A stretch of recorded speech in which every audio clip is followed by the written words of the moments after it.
Hey everyone, it's Swank Ivy with another Letters to an Asexual, and this is number 127. Today I'm taking us way back to some YouTube comments that were left on my Letters to an Asexual video number 8. That sounds like almost a lifetime ago. Letters to an Asexual number 8 was my description of having been impolitely interrupted in the grocery store by an employee who tricked me into taking his phone number by claiming it was something I had dropped, and he gave it to me, and then the note that he had written was him just saying that he found me attractive and wanted to go to dinner or drinks sometime.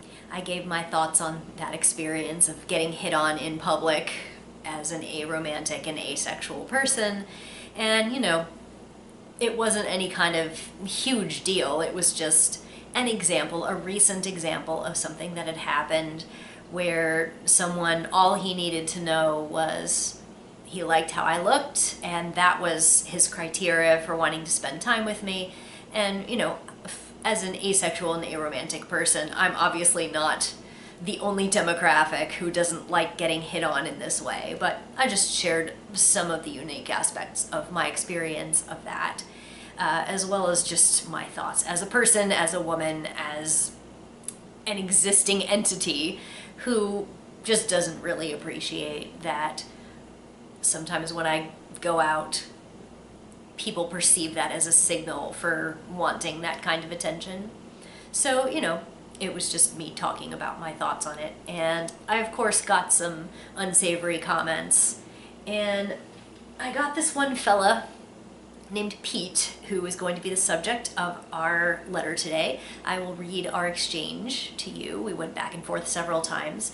And it seemed like basically this man believed that I probably do just as hypocritical things as he suggested that I probably also interrupt and accost people to do things that I want them to do, and that I'm some kind of hypocrite for not appreciating this and accepting it as a compliment, etc.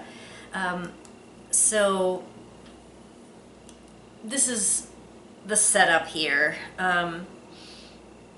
I describe it as the types of fail here include sexism, asexuality fail, victim-blaming philosophy, and using inorganic hypothetical situations to try to force me to justify my behavior.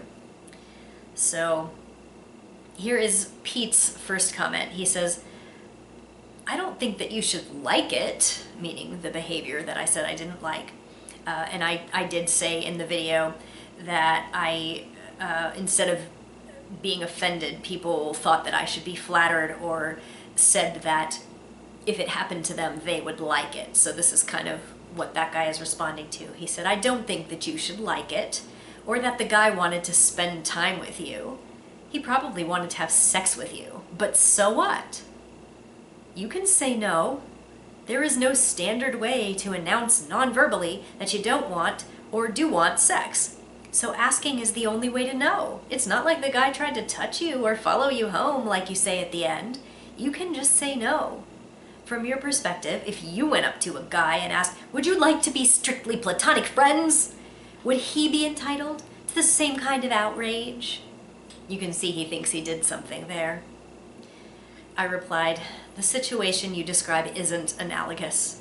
I don't just go up to a guy with any expectations. So no, I don't think there's any behavior I would impose on someone else that would entitle him to outrage." So Pete replies and says, "Okay, then how do you meet new strictly platonic friends then? Do you wait for them to come to you? I mean, someone has to pop the question at some point, right? What you do is just anecdotal. The situation itself exists. It's totally analogous." And I said, have you ever come up to someone you didn't know anything about, save their looks, and said, 'Want to be friends with me?' In fact, are any of the friendships you've had agreements that started with a definition of what you intended for the future of a relationship? No, it is not analogous whatsoever. Because for me, friendships start based on common interests and similar viewpoints. And I've never once had to ask someone, hey, want to be friends? When it's self-evident. Pete says, that's because what you need to know to be friends with someone is a bunch of information about their personality, etc. Once they know all that, you could follow a bunch of invisible, subjective rules to approach them, or you could just verbalize your intentions in an honest way. And I think that's a valid approach. To have sex with someone, what you need to know is whether you're attracted to them, and then you can follow the same way, which is what the guy did. Totally analogous. Since all he needs to know is that you're hot to have sex with you, then it's the same terms that are settled. What's the problem here? You're a hypocrite. So I said, you are not describing any human relationship I've ever been in. Authentic human relationships are mutually agreed upon interactions that people participate in consensually and simultaneously. That includes sexual relationships. The start of a sexual relationship is not justified by all he needs to know is that he's attracted to you. Pretending it's just honesty in order to justify presumptuousness towards someone you do not know is a sorry excuse. And he says, I never said that automatically creates a relationship. In fact, my original point is that after someone communicates their intentions, let's be friends or let's have sex, the other person is completely free to say no. The issue here is what leads to that initial communication and your reaction to it. To put it another way, if a guy found out everything you like and don't like and then asked you want to be friends, would you be entitled to the same kind of outrage? I said, friendships are also mutual. Every friend I have is a person with whom I have grown a bond. It may have started based on common interests, but someone digesting my facts and liking them does not a friendship make. It does, however, mean that he has something to talk to me about. And if we talked about it over time and became friends, we'd be friends. He wouldn't ever have to ask me if we could be. Pete says, I never said a friendship is automatically created because someone knows what you like and asks to be friends. You're ignoring my question. The guy asks to be friends. Do you say yes? Do you say no? Do you get justifiable outraged? I said, I'm not ignoring your question.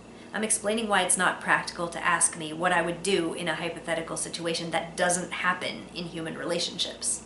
I believe I made it clear in the video that if the guy had suggested he liked something about me and wanted to get to know me, perhaps through email, yes, I would have been interested, provided it was based on some reasonable belief that we would have something in common. Pete says, the example with this guy does not apply to my question because the guy is looking for sex and you're not. So the guy doesn't need to email you. You're still ignoring my question. So I said, wishing he could have sex with me based on how I look isn't an excuse to come present me with it without knowing anything about me. It's rude, and it's also offensive to claim that out-and-out asking a girl he doesn't know on a date is justified by natural human urges. Compared to other ways he could have been rude, of course this is minor, but nobody's saying it's something I couldn't say no to. Come on, the guy's just making inappropriate advances to a stranger. Give him a break. And now I guess I am ignoring his question because this was the point at which I put him on global ignore. He probably tried to comment again, and I imagine he probably believed I was avoiding his question because it was such an airtight point. Yeah, sure, man. He was clearly trying to get me to admit to holding a double standard, trying to make it seem that what defines appropriate and inappropriate is what I personally want, which the guy making the advance obviously could not know. He was trying to make it seem like this guy was justified in proposing romantic encounters, no matter what I wanted, because he already had his standards fulfilled of what qualifies someone for such an honor, i.e., I look good to him. I think Pete might have even been trying to draw up a terribly flawed dynamic in which I would be overstepping my bounds and imposing and requiring civility from guys who want me sexually/romantically. I mean, come on, I owe it to the guy to just tolerate/not object to his approaches, because I can just say no after all. Somehow I think some gay guy coming up to Pete in the store and saying, you look really good in those tight blue jeans, here's my number, want to grab a drink, would have been handled a bit differently, and I doubt he would have shrugged and said it was perfectly acceptable behavior because Pete could just say he wasn't interested. Most guys who say things like this seem to think gay guys shouldn't hit on maybe straight guys because it's not the socially recognized norm. And just so you know, I don't typically want to use like, hey, if it was reversal but gay as like a rhetorical device because, like, you know, holding up homophobia as like an expected reaction in that situation isn't very cool. The reason that I make the comparison is, like I said, guys like that seem to think the rules would be different for guys asking guys, like as if the social contract being different, like the expectation that, well, we can justifiably assume that most people are straight, so that's actually inappropriate, while men hitting on women is not. That's usually what they defend in that situation. So, I'm not suggesting that that men in general would usually be disgusted by this sort of thing. I'm saying that guy would. Because of his expectations that his norms are the accepted ones, the ones that everybody should kind of operate by in society, and that I'm actually the one that's violating expected norms by not being open to this behavior. And just like that we should all walk around kind of feeling like that's a neutral thing to do, to proposition someone for sex, a stranger for sex in public. And it's not like that was even behavior that I received on what is usually perceived as like a dating site, right? It was in the grocery store. I think that I originally made a video about that just because sometimes maybe other people will feel some relationship with this, is that I sometimes feel a little hopeless about how it's never safe, like I will have to deal with people hitting on me for just no foreseeable reason. I wasn't dressed nicely. I wasn't going anywhere that was romantically coded. It's just, I'm at the friggin' grocery store and somebody like tricked me into taking his number, right? And I'm not saying it's like the most horrible thing that can happen to you. I'm not saying I experienced violence in that situation. I'm not saying it can't be worse. But I am saying that moving through the world as something that's perceived as consumable just gets really exhausting sometimes. And I wish there was a way to turn that off, to just opt out. I know that there isn't. I know that that's just what the world is. But I don't know, recently I was responding to a private message I got on a karaoke website where some guy said, "You sing really nicely, I love your voice." And I said, "Thank you." And then he said, "Hey, where are you from?" And I said, "Florida." And then he goes, "Are you single?" And I'm like, there it is, just, I know he's not asking just because he's curious. And I just get tired, I'm tired of it. And to go off on maybe a very short mini tangent, hopefully, there's a lot of talk about like the incels and the red pill movement and all of this stuff where these guys talk about how women expire, that they hit the wall at like, I don't know, it seems to get younger every time I hear it. These guys talk about it like you already hit the wall at 22, 25, certainly by 30. And they make these comments about how I'm gonna be sad one day and I'm gonna be dying alone in a house full of cats is another favorite of theirs. But